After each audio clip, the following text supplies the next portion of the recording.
నేను ఎవరో చిన్నమ్మ గారు కావచ్చు అనుకున్నాను ఫస్ట్.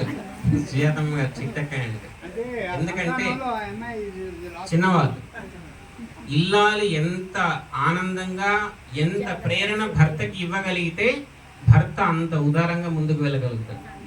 పాపం ఏదైనా దైవ కార్యక్రమం అనుకోండి, ఇవ్వాలనుకుంటారు భర్త గారు, అవసరం లేదు మొన్ననే ఇచ్చాం కదా ఆపమంటారు.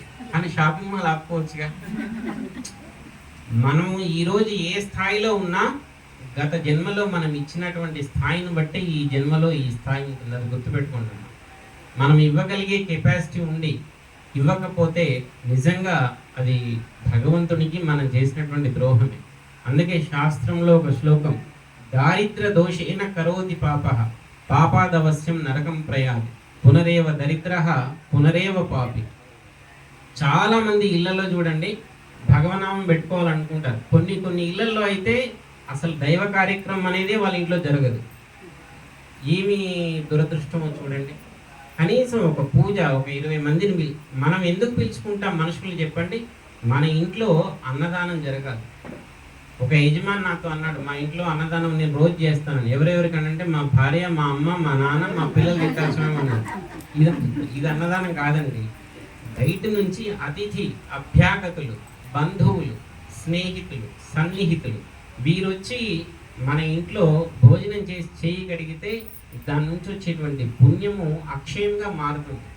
ఎవరు వస్తారు ఊరికనే? ఇలాంటి కార్యక్రమాలు పెడితే కానీ రాదు. అలా వచ్చి మనం వారికి భోజనాలు, అల్పాహారాలు ఇచ్చి వాళ్ళని సంతసింపజేసి వారు వచ్చినప్పుడు మనం ఎదురుగా వెళ్ళి పలకరించి, మనం పలకరించలేదనుకోండి ఇంకోసారి పిలిచినా రాదు మన దగ్గర. మనం ఎన్ని పంచభక్ష పరిమాణాలు పెట్టినా వారు గేట్ లోపలికి ఎంటర్ కాగానే పలకరించలేదనుకోండి, ఈ రోజుల్లో ఎవరికి భోజనానికి కుదవలేదు. మనందరికి లేకొచ్చామేమిటి ఇక్కడికి? కాదు కదా. కానీ అందరం ఇలా కలిసి ఒక అరగంట మాట్లాడుకుంటే దీంట్లో ఉన్న ఆనందం ఇంకెక్కడా రాదండి ప్రపంచంలో. మన కష్టాలు, సుఖాలు, లాభాలు, నష్టాలు అన్నీ పంచుకుంటే ఎంత ఆనందంగా ఉంటుందంటే అంత ఆనందంగా ఉంటుంది.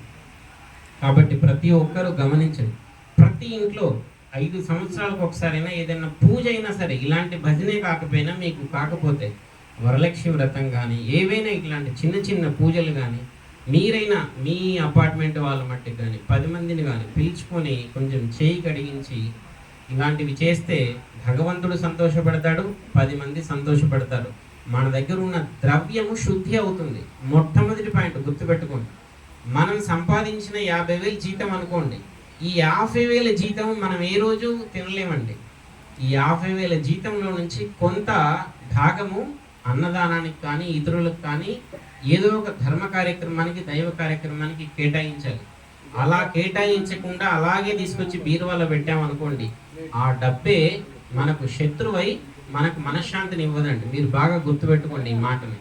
కాబట్టి ఇలాంటి కార్యక్రమాలు అందరూ చేసుకుంటూ ఇలా 50 వసంతాలు గడిపినటువంటి శ్రీ కోటేశ్వరరావు గారు, విజయమ్మ వారికి మనందరి తరపున హృదయపూర్వక ధన్యవాదాలు, నమస్సుమాంజలు తెలియజేస్తూ హరి ఓం తత్సత్.